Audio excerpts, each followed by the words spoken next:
সেবক লীগের পক্ষ থেকে, ছাত্রলীগের পক্ষ থেকে, মহিলা আওয়ামী লীগের রাজিদ ভাইকে শুভেচ্ছা জানাই।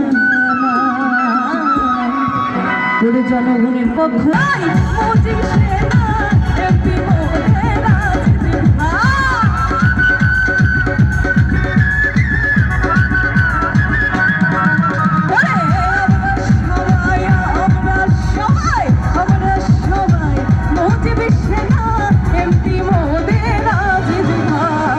জনগণের পক্ষ থেকে, যুবলীগের পক্ষ থেকে আজিজ ভাইকে শুভেচ্ছা জানাই। জনগণের পক্ষ থেকে